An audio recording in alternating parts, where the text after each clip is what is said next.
Friends, welcome back to my YouTube channel UPSC education point. आज हम जो हमारा पिछले ईयर के जो क्वेश्चंस पेपर है उसके कुछ हम लोग ट्रिक्स के हिसाब से देखेंगे कि कैसे हम लोग क्वेश्चंस को सॉल्व करें। ठीक है, जो न्यू स्टूडेंट है उन्हें भी क्या है ना कि मैं सिलेबस के हिसाब से भी बताती हूँ कि आप लोगों को 5 ईयर के क्वेश्चन पेपर की प्रैक्टिस करनी चाहिए, क्योंकि इससे हमें ये पता चलेगा कि कौन से क्वेश्चंस पूछे गए हैं, किस टाइप के क्वेश्चंस पूछे गए हैं। अगर आप पिछले बैक ईयर के क्वेश्चन पेपर देखते हो तो उससे आपको ये कंफर्म हो जाएगा कि कहाँ से क्वेश्चंस पूछे जाते हैं और कैसे क्वेश्चंस पूछे जाते हैं। तो इसलिए आप लोग एक्स्ट्रा नहीं पढ़ोगी और जो आपके सिलेबस के हिसाब से है वही स्टार्ट करोगे। ठीक है, तो आज हम लोग 2018 के क्वेश्चन पेपर देखेंगे जिसमें हम 10 क्वेश्चंस देखेंगे। ठीक है, तो इसको हम कैसे ट्रिक के हिसाब से कौन कौन से क्वेश्चन सॉल्व किए जाते हैं। ठीक है, तो अगर आप लोगों को ये वीडियो अच्छी लगी हो, अगर आप लोगों को लगे कि इससे हमें कोई बेनिफिट हो रहा है, आप लोग एक बार ट्राई करके खुद से भी देखना इस टाइप से। तो अगर आप लोगों को बेनिफिट लगे तो प्लीज़ मेरे चैनल को सब्सक्राइब करके बेल आइकन दबा के तभी जाइएगा। ठीक है, तो चलिए क्लासेस स्टार्ट करते हैं। पहला क्वेश्चन क्या है, निम्नलिखित कथनों पर विचार कीजिए। तो हम क्या करते हैं ना कि हम लोग जब पेपर देने जाते हैं तो हम लोग ये देखते हैं कि निम्नलिखित कथनों पर विचार कीजिए। पहला ऑप्शन देखते हैं, अरे हमें नहीं आ रहा समझ में, हम रिस्क नहीं लेंगे, हम आगे बढ़ जाते हैं। ठीक है, लेकिन ऐसा नहीं है, आप लोग एक बार अटेम्प्ट देकर देखिए। तो पहला ऑप्शन क्या दिया हुआ है, पहले लोकसभा में विपक्ष में सबसे बड़ा राजनीतिक दल स्वतंत्रता पार्टी था। इसमें ये बोल रहा है कि जो पहले विपक्षी दल थे, जो हमारा जैसे कि हमारा इंडिया आज़ाद नहीं हुआ था या इंडिया आज़ाद होने से कुछ टाइम उस टाइम पहले क्या सबसे बड़ा पार्टी दल राजनीतिक पार्टी था, स्वतंत्र राजनीतिक दल स्वतंत्र पार्टी था। तो ये बात हमें तो पता नहीं है, चाहे पता भी हो, जो नहीं अगर मतलब उतना कंफर्म नहीं है तो उन्हें नहीं पता, तो हम स्किप करते हैं इसको क्या हम आगे बढ़ते हैं, इससे आगे बढ़ते हैं। ठीक है, सेकंड ऑप्शन देखते हैं, हमें ये नहीं पता है तो हम इससे आगे बढ़ जाते हैं। ठीक है, सेकंड ऑप्शन देखते हैं, लोकसभा में नेता प्रतिपक्ष को सर्वप्रथम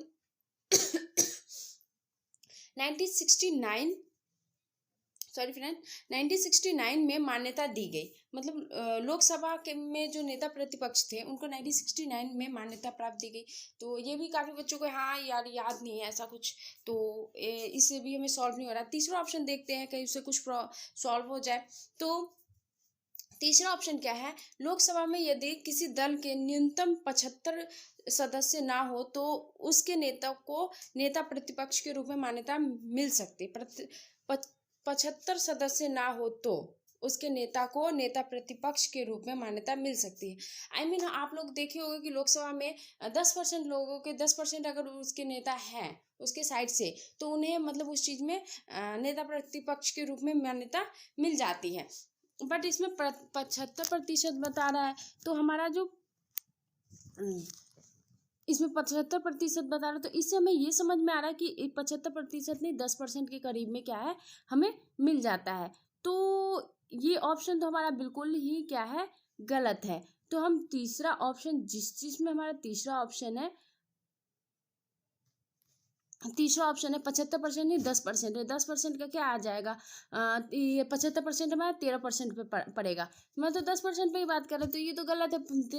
10% पे ही हमारा हो रहा है, तो हमारा तीसरा ऑप्शन बिल्कुल गलत है। तो हम डी निकाल देंगे, जिसमें थर्ड है हम निकालते चले जाएंगे। तो क्या हमारा ऑप्शन ए बी आ जाएगा, क्या आ जाएगा, ऑप्शन बी आ जाएगा। लेकिन हम लोग एक बार और देख लेते हैं, हम ऑप्शन फर्स्ट से भी क्वेश्चन सही कर सकते थे।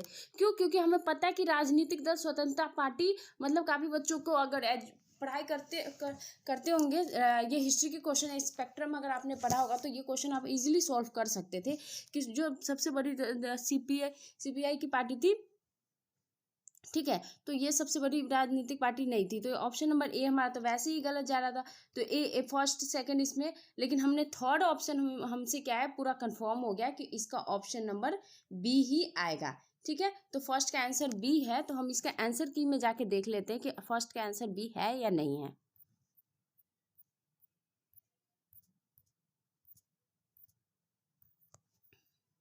देखो फ्रेंड्स, फर्स्ट का आंसर क्या है, बी है।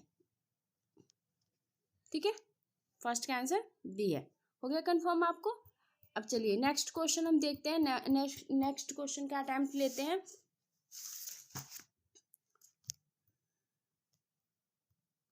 जिस टाइप के क्वेश्चन में हम ट्रिक लगा सकते हैं ना, उस टाइप के क्वेश्चन जिसे मैं सॉल्व करती हूँ। ठीक है, तो इसमें क्या कह रहा है कि एनएसएसओ के 70वें चक्र द्वारा संचालित कृषक कुटुंबों की स्थिति आकलन सर्वश्रेय के अनुसार निम्नलिखित कथनों पर विचार कीजिए। तो कृषक कुटुंबों है उसमें सर्वश्रेय के अनुसार निम्नलिखित कथनों पर हम विचार करने को कह रहा है।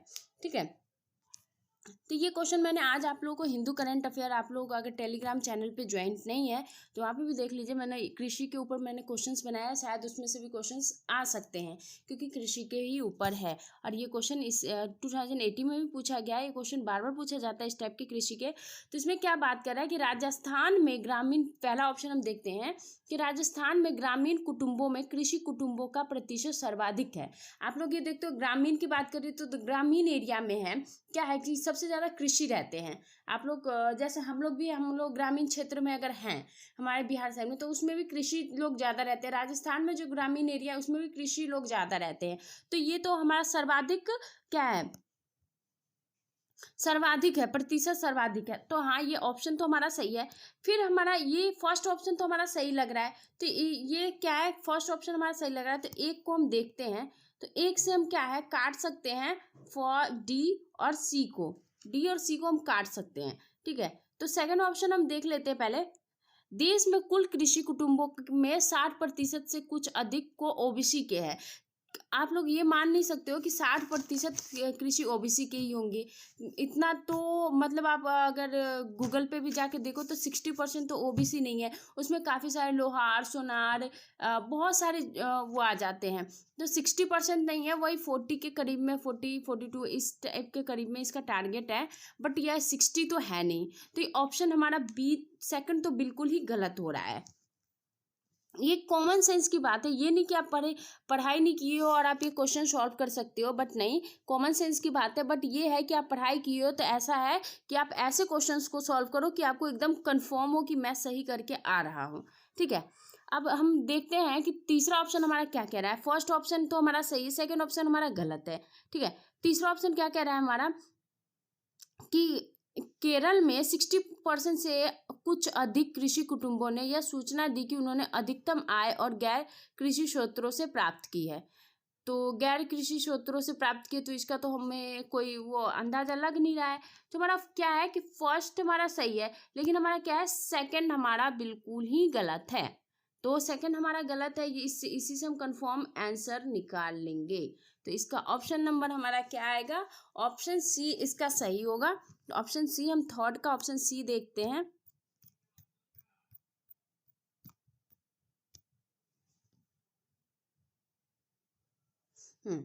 थर्ड का क्या है हमारा, ऑप्शन सी बिल्कुल करेक्ट है। ठीक है, चलिए अब क्वेश्चन, हम नेक्स्ट क्वेश्चन का अटेम्प्ट लेकर देखते हैं। अगर आप लोग को इंटरेस्ट आ रहा हो ऐसी क्लासेस में तो प्लीज़ फ्रेंड्स शेयर कीजिएगा।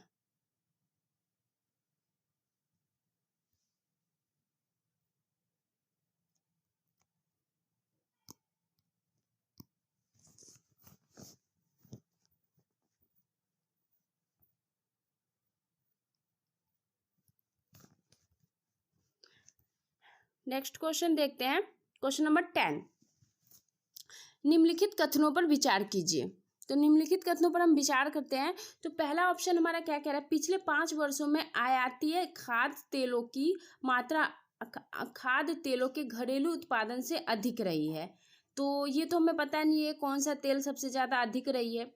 तो हम सेकंड 50-50 क्वेश्चन आप मत छोड़िएगा फ्रेंड्स। ठीक है, तो पिछले 5 वर्षों में आयातीय खाद्य तेलों की मात्रा खाद्य तेलों के घरेलू उत्पादन से अधिक रही है।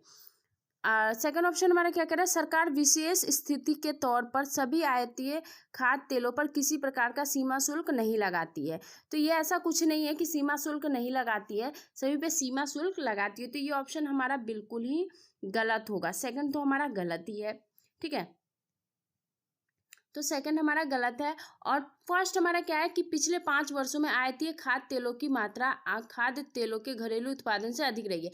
ये क्वेश्चन आप लोग खाद्य तेलों की बात है तो अभी यूक्रेन और रशिया की जो लड़ाई चल रही है उसमें क्या है, रशिया से हमें क्या मिलता है, सूरजमुखी का तेल सबसे अधिक मिलता है। तो इस टाइप के क्वेश्चंस क्या है हमारे पेपर में आ सकते हैं।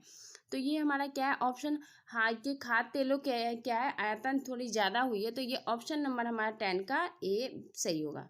ठीक है, ऑप्शन 10 का ए हमारा सही होगा। तो ए का हम देख लेते हैं, फटाफट देख लेते हैं, हमें बार बार नीचे करना पड़ता है फ्रेंड्स, तो थोड़ी प्रॉब्लम हो जाती है, बट क्या करूँ, 10 का ए। ठीक है, सही है। एक ऑप्शन को अगर आप एलिमिनेट कर सकते हो ना, तो आप सेकेंड ऑप्शन इजीली आपका निकल जाएगा। ठीक है, अब क्वेश्चन नंबर हम देखते हैं 11।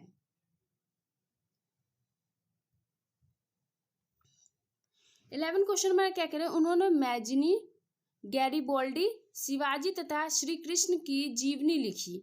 वे अमेरिका में कुछ समय के लिए रहे तथा वे केंद्रीय सभा के सदस्य भी निर्वाचित हुए। वे कौन थे? तो वो थे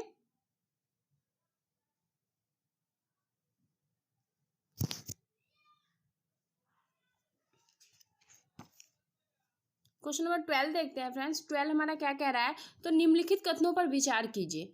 ठीक है, तो निम्नलिखित कथनों पर विचार करने के लिए कह रहा है, तो ये हमारा नागरिकता पे थोड़ी सी आ रही। तो नागरिकता के बारे में तो कॉमन सेंस की बात है कि हमारा जो लक्ष्मीकांत की बुक है उसमें काफ़ी सारे नागरिकता के बारे में बताया गया है।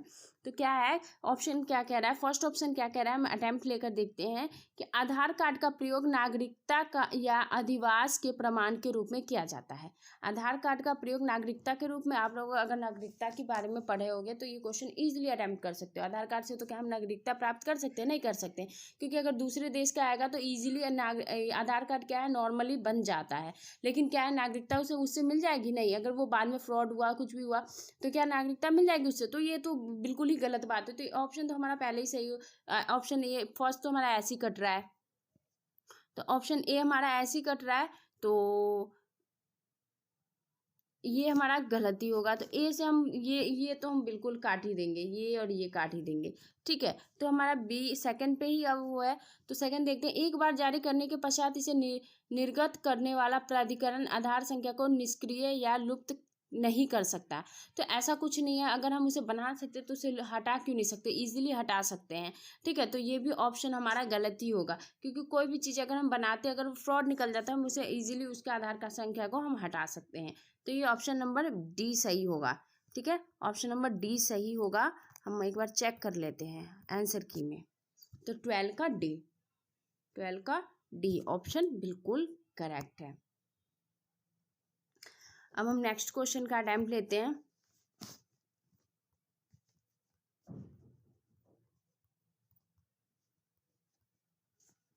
नेक्स्ट क्वेश्चन हमारा क्या कहता है, निम्नलिखित में से कौन सा ऐसे मानव क्रियाकलापों के कारण हाल में बहुत अधिक संकुचित हो गया है, सूख गया है। मतलब बहुत ही ज़्यादा मानव के कारण, जो मानव क्रिया के कारण, ये नहीं प्राकृतिक क्रिया के कारण।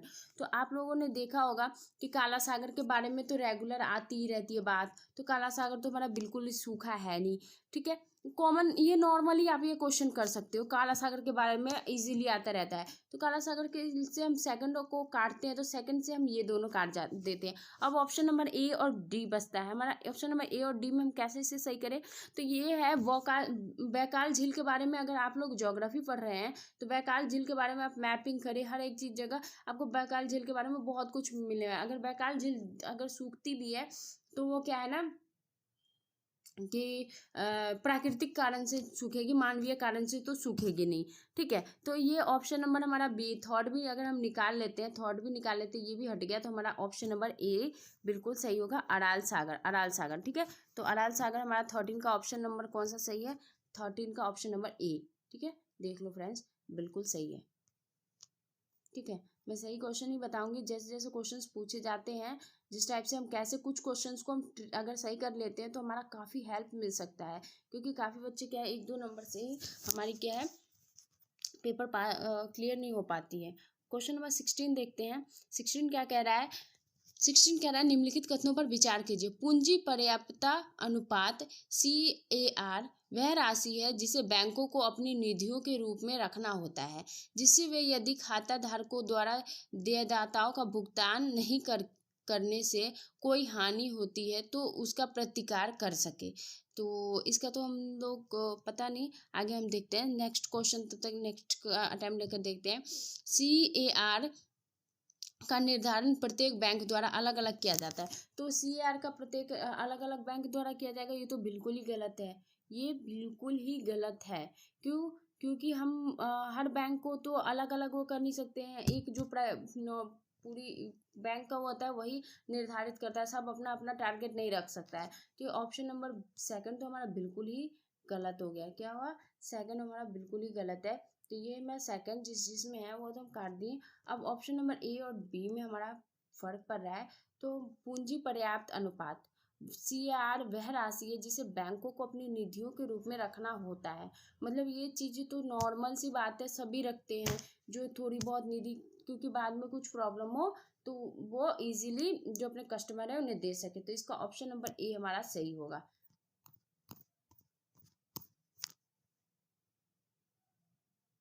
16 का ए। ठीक है फ्रेंड्स, 16 का ए।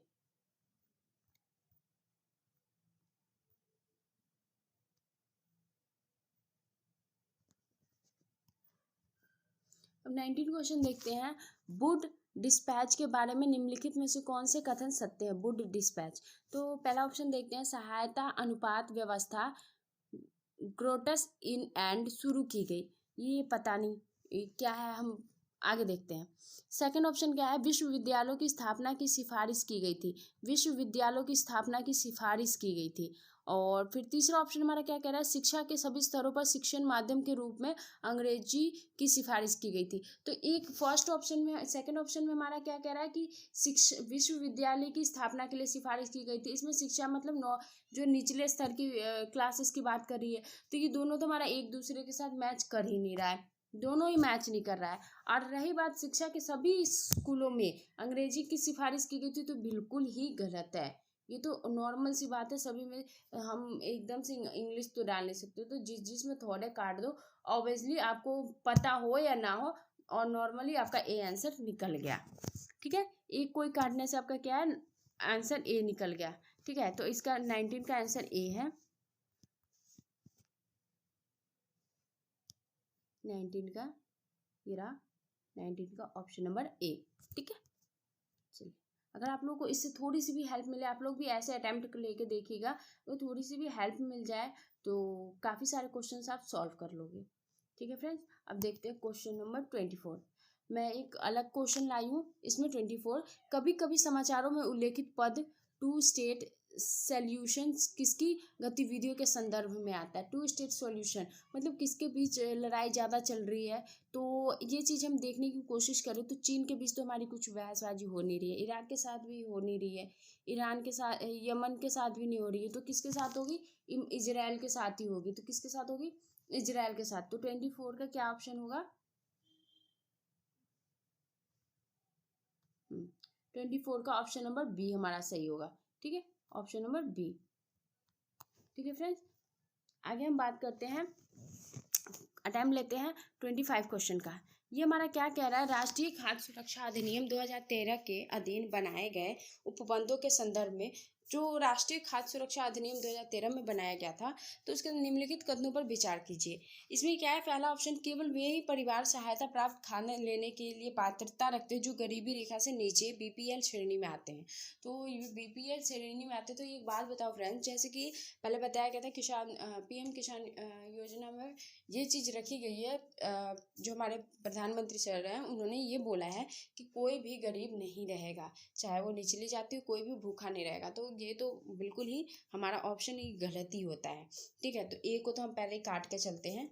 ए को हम काट के चलते हैं। सेकंड देखते हैं, फर्स्ट को काट के चलते हैं। सेकंड हमारा क्या है, परिवार में 18 वर्ष या उससे अधिक उम्र की सबसे अधिक उम्र वाली महिला की राशन कार्ड निग्रता किए जाने के प्रयोजन से परिवार का मुखिया होगा। हाँ, तो जो हमारे घर के, अगर आप लोग राशन कार्ड आपके घर में होगा तो आप लोग देखना, जो आपके घर के बड़े होंगे ना वो उसमें सबसे मुखिया होंगे। तो यह ऑप्शन नंबर बी हमारा सही कहता है। तो ऐसे ऑप्शन हमारा बी सही कहता है और ऑप्शन ए हमारा बिल्कुल गलत है। तो हम ऑप्शन ए के हिसाब से हम ये फर्स्ट, जिस जिसमें फर्स्ट है तो वो तो हम काट देंगे। तो हमारा बी और डी आ रहा है। तो हम एक बार डी थर्ड का भी देख लेते हैं कि गर्भवती महिलाओं व दूध पिलाने वाली माताओं गर्भावस्था के दौरान उसके 6 महीने बाद तक प्रति दिन 1600 कैलोरी वाला राशन घर ले जाने की हकदार है। तो ये इसमें आप नॉर्मल सी एक ही चीज़ से इसको कटिंग कर सकते हो, कैलोरी की बात कर दी है, ठीक है। तो ये गर्भावस्था के दौरान जो कैलोरी प्रतिशत, तो 1600 कैलोरी वगैरह ये सब हमारे ऑप्शन में पूछा नहीं गया है। तो ये ऑप्शन हमारा ऐसे ही गलत हो गया। तो ये ऑप्शन हमारा निकल के आया, थर्ड भी हमारा कट गया, तो ऑप्शन आया बी, ठीक है। ऑप्शन बी आया। तो 25 का हमारा आंसर क्या है, 25 का ऑप्शन नंबर हमारा बी है। ये देखो 25 का ऑप्शन नंबर बी, ठीक है। चलिए नेक्स्ट क्वेश्चन देखते हैं 27, ठीक है। 27 हमारा क्या कहता है, निम्नलिखित कथनों पर विचार कीजिए। भारत में राज्य सरकारों को गैर कोयला खदानों की नीलामी का अधिकार नहीं है। पता नहीं, आगे बात करते हैं। सेकंड क्वेश्चन देखते हैं, हमें पता नहीं है, आगे हम इसको छोड़ के आगे क्वेश्चन देखते हैं। आंध्र प्रदेश एवं झारखंड में सोने की खदानें नहीं हैं। आंध्र प्रदेश और झारखंड में सोने की खदानें हैं या नहीं है, तो आंध्र प्रदेश में तो थोड़ी बहुत हो भी सकती है, झारखंड में तो है नहीं। तो ये तो वैसे ही। अब ऑप्शन नंबर थर्ड देखते हैं कि राजस्थान में लोहे अशोक की खदानें हैं। तो आप लोग अगर पढ़ते होगे, न्यूज़ भी सुनते होगे, तो ज़्यादातर आप लोगों को देखने को मिलता होगा कि राजस्थान में लोहे की खदानें। तो ऑप्शन हमारा थर्ड है वो तो सही है। तो हम एक बार चेक कर लेते हैं option number second. Option number second हम देखते हैं, आंध्र प्रदेश और झारखंड में सोने की खदानें नहीं है। तो ये बिल्कुल हमारा ही गलत है, ऑप्शन नंबर सेकंड, क्योंकि हाँ रियली वहाँ पे सोने की खदानें है नहीं, ठीक है। तो इसमें बात आती है, भारत में राज्य सरकारों को गैर कोयला खदानें की नीलामी करने का अधिकार है। तो ऐसा तो कुछ है नहीं, बट है, नीलामी करने का तो अधिकार है, ठीक है। हम नीलामी करने का थोड़ी बहुत अधिकार है, बट इसका ऑप्शन हमारा होगा सिर्फ केवल थर्ड, ठीक है, केवल थर्ड होगा, क्योंकि उतना नीलामी। तो 27 का हम देख लेते हैं, 27 का डी। क्योंकि हर चीज़ का नीलामी करने का अधिकार है, बट ये गैर कानूनी की बात आ रही है। तो गैर कानूनी क्या है, उसके अंडर में आ जाएगी, सरकार के पास आ जाएगी, एकदम से वो नीलामी नहीं कर सकते हैं, है, बट बात होगी, विचार होंगे, जो सरकार कहेंगे वो होगा, ठीक है। तो उस हिसाब से हमारा ऑप्शन नंबर हमारा डी सही हो जाता है, ऑप्शन नंबर थर्ड, ठीक है। तो अगर आप लोगों को इस टाइप की सीरीज़ अच्छी लगी हो, ये सीरीज़ आप लोगों को अगर पसंद आई हो, तो प्लीज़ कमेंट करके बताना, मैं फिर नेक्स्ट वीडियो आप लोगों को और अच्छी लेके आऊँगी, ठीक है। Thank you so much friends, आपका दिन शुभ हो। एंड लाइक कर दे, शेयर कर दे, सब्सक्राइब कर दे।